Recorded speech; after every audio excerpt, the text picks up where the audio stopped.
우리 함께 봉독하신 교독하신 말씀 통해서 우리가 하나님께도 중요한 마음, 하나님께도 중요한 마음이란 제목으로 함께 말씀을 살피고 함께 기도로 나아가기를 소망합니다. 오늘 본문에 앞서서 어제 본문을 살짝 기억에 떠올려 보시면 솔로몬이 여호와의 언약궤를 지성소로 메어 올리고 또 성전 가운데 하나님의 영광과 임재가 보이고 구름으로 그 성전이 가득 찬 모습이 가득했던 것을 우리가 어제 본문을 통해서 확인할 수 있었습니다. 1절과 2절 말씀을 한번 보겠습니다.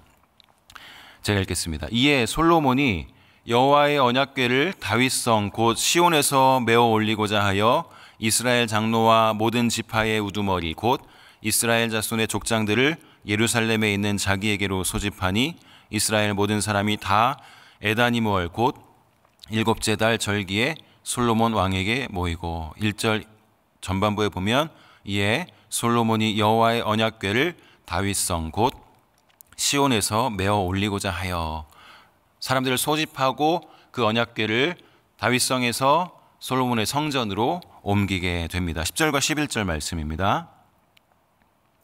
제가 읽겠습니다. 제사장이 성소에서 나올 때에 구름이 여호와의 성전에 가득하매 제사장이 그 구름으로 말미암아 능히 서서 섬기지 못하였으니 이는 여호와의 영광이 여호와의 성전에 가득함이었더라. 구름이 여호와의 성전에 가득하고 여호와의 임재와 영광이 가득한 모습을 보면서 솔로몬이 그리고 그 앞에 서 있는 이스라엘 백성들이 얼마나 감동하고 감격했을지를 한번 머릿속에 상상해 보시면 좋겠습니다. 여호와의 언약궤가 솔로몬의 성전에 들어오고 또 그 새로 하나님을 위하여 지어드린 그 성전에 하나님의 임재와 하나님의 영광이 가득한 모습을 볼 때 솔로몬뿐만 아니라 그 모습을 보는 백성들에게는 굉장한 감격과 감동이 있었을 것입니다. 그 무엇과도 비교할 수 없는 벅찬 감동이 있었을 것입니다. 그런 장면을 떠올리면서 오늘 본문을 살펴보시면 오늘 본문은 12절부터 21절까지 12절, 13절 한 부분 그리고 14절 한 부분, 15절부터 21절까지 한 부분 세 부분으로 나눠서 생각해 볼 수 있겠는데요. 첫 번째 12절과 13절 말씀은 솔로몬이 그런 감격스러운 장면 앞에서 하나님께 말씀하는 장면입니다. 12절에 그때에 솔로몬이 이르되 여호와께서 캄캄한 데에 계시겠다 말씀하셨사오나 내가 참으로 주를 위하여 계실 성전을 건축하였사오니 주께서 영원히 계실 처소로소이다 하고, 자, 이 말씀은 솔로몬이 그 하나님의 영광이 가득하게 구름으로 하나님의 임재의 영광이 하나님의 영광이 가득한 그 성전을 바라보면서 하나님께서 이곳 가운데 와 계셔주시고 이 성전을 받아주신 것을 감사합니다라고 하는 마음이 이 솔로몬에게 있었던 것이죠. 그때에 솔로몬이 하나님께 말씀하는 것이 무슨 말씀인가 하면 하나님이 원해서 건축한 것은 아니지만 하나님은 캄캄한 데에 계시겠다고 말씀하셨지만 제가 주님을 위하여 이렇게 지었습니다 라고 말씀하는 겁니다. 여기서 캄캄하다라고 하는 표현은 짙은 어둠, 두꺼운 구름을 의미해 주는데 우리가 그 이전의 성경의 기록들을 통해서 하나님께서 캄캄한 데 계시겠다라고 말씀하신 것이 어떠한 의미였는지를 한번 이해해 보면 좋겠습니다. 출애굽기 19장 16절 말씀입니다. 셋째 날 아침에 우레와 번개와 빽빽한 구름이 산 위에 있고 나팔 소리가 매우 크게 들리니 진중에 있는 모든 백성이 다 떨더라. 하나님이 시내산에 임하실 때에 어떻게 임하셨는가 하면 구름과 흑암 가운데 구름이 산 위에 있고 나팔 소리가 매우 크게 들렸다. 우레와 번개와 빽빽한 구름이 산 위에 있다라고 표현하고 있죠. 구름과 흑암 가운데 하나님이 나타나셔서 사람이 감히 가까이 갈 수도 없고 사람의 존재 양식으로는 이해할 수 없는 하나님의 임재가 있었다고 하는 것을 보게 됩니다. 신명기 4장 11절과 12절 말씀입니다. 너희가 가까이 나와서 산 아래에 서니 그 산에 불이 붙어 불길이 충천하고 어둠과 구름과 흑암이 덮였는데 12절 여호와께서 불길 중에서 너희에게 말씀하시되 음성뿐이므로 너희가 그 말소리만 듣고 형상은 보지 못하였느니라. 하늘 한가운데까지 높이 치솟는 불길이 산을 휩싸고 어둠과 검은 구름이 산을 덮은 가운데 하나님이 임재하셨던 장면들이 또 신명기에 기록되어 있습니다. 하나님의 음성은 들리지만 하나님의 형체를 알아볼 수 없는, 사람으로서는 감히 접할 수 없는, 감히 가까이 갈 수 없는 하나님의 임재의 모습이 이렇게 또 기록되어 있는 것을 보게 됩니다. 출애굽기 40장 34절 35절 말씀입니다. 구름이 회막에 덮이고 여호와의 영광이 성막에 충만하매 모세가 회막에 들어갈 수 없었으니 이는 구름이 회막 위에 덮이고 여호와의 영광이 성막에 충만함이었으며. 하나님의 영광이 성막에 충만할 때에 또 35절에 모세가 회막에 들어갈 수 없었다. 사람이 감히 가까이 갈 수 없는 하나님의 임재가 이렇게 사람이 제한할 수 없는 방식으로, 사람이 건물을 짓고 그 안에 하나님을 제한시키고 가둘 수 없는, 그 안에 모셔드릴 수 없는 하나님의 광대하심과 하나님의 크심이 이 캄캄한 데 계시겠다라고 하는 이 표현 속에 우리가 이해할 수 있는 것입니다. 하나님이 어떻게 존재하시는지, 하나님의 영광이 얼마나 크고 광대하신지 사람으로선 감히 측량할 수 없고 사람으로선 감히 제한할 수 없는 방식이 바로 하나님이 내가 캄캄한 데 있겠다고 하셨던 말씀이었습니다. 그런데 솔로몬은 여호와 하나님께서 거하실 성전을 만들어 놓고 하나님께서 안 받으시면 어떡하나라고 하는 불안함도 있었겠지만 하나님이 다 그 언약궤가 들어가 있고 그리고 하나님이 그곳 가운데 임재하신 모습을 보면서 하나님이 이 성전을 인정해 주시는구나, 받아주셨구나라고 하는 안도와 감사와 감격이 있었을 것입니다. 그리고 이 성전이 하나님의 것입니다라고 선포하는 것이죠. 13절 말씀을 세번역 성경으로 제가 한번 읽어드리겠습니다. 주님이 여기 계셔주시기를 바라서 이 웅장한 집을 지었습니다. 이 집은 주님께서 영원히 계실 곳입니다.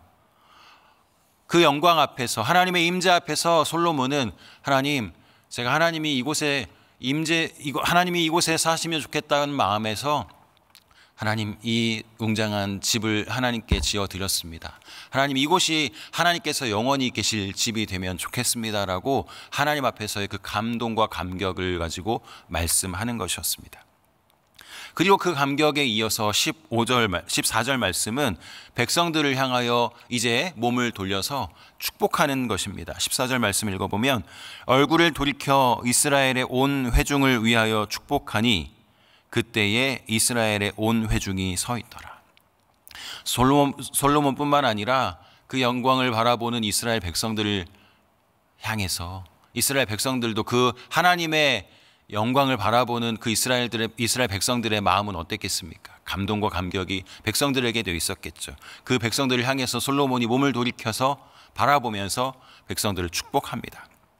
축복한다는 것이 어떤 의미입니까? 복을 빈다는 것이죠. 출애굽기 39장 43절 말씀을 한번 보시면 모세가 그 마친 모든 것을 본즉 여호와께서 명령하신 대로 되었으므로 모세가 그들에게 축복하였더라. 옛적에 모세가 성막을 짓고 나서도 백성들을 축복하는 장면이 우리가 확인해 볼 수 있고요. 역대상 16장 2절 말씀도 보겠습니다. 다윗이 번제와 화목제 드리기를 마치고 여호와의 이름으로 백성에게 축복하고.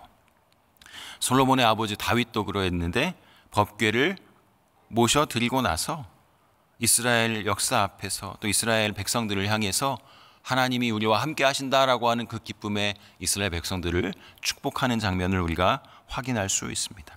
오늘 솔로몬도 마찬가지로 하나님이 이렇게 함께 하시는구나, 하나님이 이 성전을 받아주시는구나 하는 그 감격에 백성들을 향하여 몸을 돌려서 그들에게 복을 빕니다. 하나님이 임재하시는데 이 임재로 끝나는 것이 아니라, 임재하시고 이 자리에 계신다라고 하는 그 사실로 끝나는 것이 아니라 하나님 이 백성들에게 큰 은혜를 부어주시고 하나님들 함께 하시고 하나님의 영광으로 함께 해주셔서 이 감격을 온 백성들이 함께 누릴 뿐만 아니라 하나님의 주시는 그 복 안에 함께 살아갈 수 있도록 이 백성들을 지켜달라고 하는 복을 비는 것이었죠. 15절부터의 말씀은 그 약속을 실현하신 하나님에 대한 이야기를 백성들에게 하고 있습니다. 15절 말씀을 한번 보시겠습니다. 왕이 이르되 이스라엘의 하나님 여호와를 송축할지로다. 여호와께서 그의 입으로 내 아버지 다윗에게 말씀하신 것을 이제 그의 손으로 이루셨도다. 이르시기를. 이 솔로몬은 하나님이 약속을 이루시는 분이다라고 하는 것을 이 감격 앞에서, 이 감동 앞에서 백성들에게 선포하는 것이죠. 어떻게 이루십니까? 이스라엘의 하나님 여호와를 송축할지로다. 왜냐하면 여호와께서 그의 입으로 말씀하신 것을 이제 그의 손으로 이루셨다라고 말씀하시는 겁니다. 하나님이 말씀하신 것, 하나님이 약속하신 것, 이제 하나님이 이루어 주셨다는 것입니다. 하나님은 빈말을 하시는 분이 아니라 하나님 말씀하신 것을 이루시는 분이다. 이것을 통해서 우리는 확인할 수 있다라고 말하는 것이죠. 먼저 앞서서 12절 13절에서 하나님이 원해서 성전을 건축한 것은 아니지만 하나님 어둡고 좁은 성막 안에 또 하나님 우리가 생각할 수 없는 방식으로 계시겠다고 하셨지만 하나님, 제가 하나님을 위하여 집을 지어드리고 싶었습니다. 하나님 이곳에 영원히 계셔 주십시오 하고 하나님 앞에 이야기했던 그 솔로몬이 이제는 하나님께서 약속하신 그 약속을 이제 이루어 주신 것을 찬송합니다. 찬양합니다. 그리고는 앞서 다윗이 성전을 건축하려고 했지만 하나님은 다윗이 아니라 그 아들이 이 성전을 건축할 것이라고 말씀하셨던 장면을 인용합니다. 17절부터 19절 말씀입니다. 내 아버지 다윗이 이스라엘의 하나님 여호와의 이름을 위하여 성전을 건축할 마음이 있었더니 여호와께서 내 아버지 다윗에게 이르시되 내가 내 이름을 위하여 성전을 건축할 마음이 있으니 이 마음이 내게 있는 것이 좋도다. 19절 그러나 너는 그 성전을 건축하지 못할 것이요 내 몸에서 낳을 내 아들 그가 내 이름을 위하여 성전을 건축하리라 하시더니. 자, 이 말씀을 인용하면서 하나님이 성전을 짓지 마라고 말씀하신 것이 아니라 또 내가 내 이름을 내기 위해서 이 성전을 지은 것이 아니라 이 성전 지은 것은 하나님이 이미 약속하셨던 것을 나를 통해서 이루신 것이다 라고 하는 이야기를 하는 것이죠. 솔로몬은 그렇게 인식을 했습니다. 사람의 계획을 가지고 사람의 뜻을 가지고 만든 성전이 아니라 하나님이 약속하시고 이루어 주신 성전이다 라고 인식을 하는 것이죠. 16절 말씀 보면 내가 내 백성 이스라엘을 애굽에서 인도하여 낸 날부터 내 이름을 둘 만한 집을 건축하기 위하여 이스라엘 모든 지파 가운데에서 아무 성읍도 택하지 아니하고 다만 다윗을 택하여 내 백성 이스라엘을 다스리게 하였노라. 그리고 20절에 이제 여호와께서 말씀하신 대로 이루시도다. 내가 여호와께서 말씀하신 대로 내 아버지 다윗을 이어서 일어나 이스라엘의 왕위에 앉고 이스라엘의 하나님 여호와의 이름을 위하여 성전을 건축하고 라고 말씀하면서 하나님께서 이미 그렇게 계획하셨던 것을 이제 여호와께서 말씀하신 대로 이루시도다. 하나님은 약속을 지키시는 분이시다. 하나님은 약속을 이루시는 분이시다 라고 하는 것을 백성들에게 선포하는 것이죠. 사실 하나님이 집이 필요하신 분이셨다면 사람의 손을 통해서 집을 지으실 필요가 없는 분이셨습니다. 또는 사람의 손을 필요로 하셨다면 어떻게든 솔로몬이 아니라 다른 어떤 누구를 통해서도 빨리빨리 이 성전을 지으실 수 있으셨을 것입니다. 그런데 다윗이 그 성전을 짓고 싶은 마음을 가지고 있을 때 이 마음이 너에게 있어서 좋다 하고 다윗의 마음을 칭찬하시면서 다윗의 아들을 통해서 건축하겠다고 약속하시고 또 솔로몬은 그렇게 하나님은 약속을 이루셨다고 인식을 하는 것이죠. 저는 안 그래도 개인적으로 이 마음이라고 하는 것에 관심이 많이 있습니다. 사람의 마음에 대해서 참 많이 관심이 있고 그런데 성경에 마음이라는 단어가 몇 번이나 기록되어 있는가 좀 찾아보니까 1100번이 넘도록 이 마음이라는 단어를 사용하고 있습니다.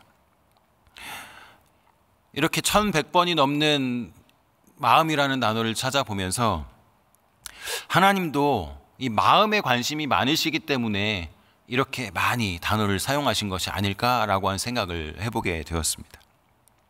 사실 이 마음이라는 것이 참 오묘한 것이죠. 정확하게 표현하지 않으면 오해하기도 하고요.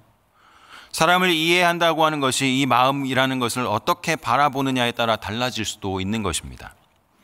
그래서 오늘 여기서 주목하고 싶은 것이 있습니다. 그림을 그려보시면 하나님의 성전을 솔로몬이 짓고 그곳 가운데 다윗성에서 언약궤를 가지고 와서 메어 올리고 났을 때 하나님의 영광이 임재한 그 장면을 바라보는 솔로몬과 백성들의 모습들, 감격하고 감동하는 그들의 모습들, 그리고 솔로몬이 하나님을 향하여, 그 임재하신 하나님을 향하여 이 집은 주님의 집입니다, 이곳에 계셔 주십시오, 그리고 백성들을 향하여 복을 빌고 이곳은 하나님의 약속이 이루어진 것이다 라고 하는 그 장면을 머릿속에 떠올려 보시면서 여기에서 주목하고 싶은 것은 과연 하나님의 마음은 어떠하셨던가입니다. 솔로몬은 그렇다 하더라도 솔로몬은 그 감격 속에서 하나님이 약속을 이루신 것이라고 인식하고 그렇게 이야기했다고 한다면 하나님의 마음은 과연 어떠하셨을까? 다윗에게 이스라엘의 하나님 여호와의 이름을 위하여 성전을 건축할 마음이 있었다고 오늘 성경 본문에서도 기록하고 있죠. 하나님은 그러한 다윗에게 내가 내 이름을 위하여 성전을 건축할 마음이 있으니 그 마음이 너에게 있어서 좋다고 말씀하십니다. 이 좋다라고 하는 말은 여러분 잘 알고 있는 토브라고 하는 단어인데 선하다, 적절하다, 또는 가치 있다, 바르게 행동한다, 이런 의미를 가졌습니다. 하나님께서 다윗을 향하여서 나를 위하여 집을 지어줄 마음이 있다는 것, 그 마음이 너에게 있어서 좋다. 이 부분에 집중하면 좋겠다는 생각을 해봅니다. 하나님은 자기 백성들이, 특별히 내가 사랑하는 다윗이, 하나님이 사랑하는 다윗이 하나님을 향하여 어떠한 마음을 가지고 있는가를 생각해 주시는 분이라고 하는 것입니다. 주님의 이름을 위하여 성전을 건축할 마음을 가지고 있는 것으로 그 마음이 너에게 있어서 너무 좋다, 그것이 너무 선하다, 그것이 너무 가치 있다라고 말씀하시는 분이라는 것이죠. 사람들은 더욱 그렇지 않습니까? 선물을 주고받을 때나 좋은 관계를 맺을 때나 또 가족 관계나 또 좋은 동역자들 관계에 있어서 보여지는 행위나 또 나에게 주는 어떠한 이익도 중요하겠지만 그 안에 담겨 있는 마음이 얼마나 중요합니까? 부부관계에 있어서도 몸이 옆에 있지만 마음이 다른 데 가 있는 것을 느낄 때 정말 비참한 것이 아닙니까? 하나님이 그렇다고 하는 것이죠. 사람에게도 마음이라고 하는 것이 이렇게 중요하다면 하나님께는 마음이라는 것이 얼마나 중요할까? 그래서 제목을 하나님께도 중요한 마음이라고 오늘 정하게 되었습니다. 사실 하나님은 손으로 지은 건물에 제한되시는 분이 아니십니다. 그럼에도 불구하고 하나님을 위하여 성전을 지어드리고 싶어하는 다윗의 마음을 좋다고, 가치 있다고 기뻐하셨습니다. 다윗이 하나님보다 더 큰 존재이니까, 하나님보다 더 큰 존재가 하나님께 내가 너에게 집을 지어주겠다고 하나님께 말씀드린 것이 아니었습니다. 다윗은 하나님의 눈에 보기에 정말 작은 아무것도 아닌 존재였죠. 그렇다면 우리는 누구인가라고 하는 질문도 꼭 필요한 것 같습니다. 우리도 하나님께, 크고 광대하신 그 하나님께 집을 지어드릴 수 있는 능력이 있는 존재가 아닌 것이죠. 우리가 잘 알고 있는 로마서 말씀을 떠올려 보시면 로마서 5장의 6절, 우리가 아직 연약할 때에 기약대로 그리스도께서 경건하지 않은 자를 위하여 죽으셨도다. 로마서 5장 8절에 우리가 아직 죄인 되었을 때에 그리스도께서 우리를 위하여 죽으심으로 하나님께서 우리에 대한 자기의 사랑을 확증하셨느니라. 로마서 5장 10절에 곧 우리가 원수 되었을 때에 그의 아들의 죽으심으로 말미암아 하나님과 화목하게 되었은즉 화목하게 된 자로서는 더욱 그의 살아나심으로 말미암아 구원을 받을 것이니라. 우리가 아직 연약할 때, 우리가 아직 죄인 되었을 때에, 우리가 아직 원수 되었을 그때에 하나님은 우리를 사랑하시고 하나님의 백성으로 삼아주신 분이시고, 우리는 그분에 비교하면 아무것도 아닌 것이죠. 그분을 향해서 아무것도 할 수 없는 존재입니다. 무엇을 할 능력이 있거나 하나님을 넘어서 일할 수 있는 존재도 아닌 것입니다. 오히려 그 하나님께 사랑받은 존재, 연약하고 죄인이고 원수임에도 불구하고 사랑을 받아 하나님의 백성이 되고 하나님의 자녀가 된 사람들입니다. 그럼에도 불구하고 하나님은 하나님을 사랑하고 그 하나님께 사랑의 마음을 드리고 하나님께서 좋아하실 마음을 갖는 것에 대해서 사람에게만 아니라 하나님께도 이 마음이 중요하다라고 하는 것을 저는 오늘 말씀을 통해서 우리 모두가 함께 생각하기를 소망합니다. 주님을 생각해드리고 주님을 사랑하고 주님을 소중히 여기는 그 마음, 이 마음을 가지고 주님을 더 깊이 사랑하고 주님을 더 깊이 아껴드리고 주님 주시는 명령을 순종하는, 주님의 그 말씀을 가치 있게 여기는 저와 여러분들이 되기를 축복합니다.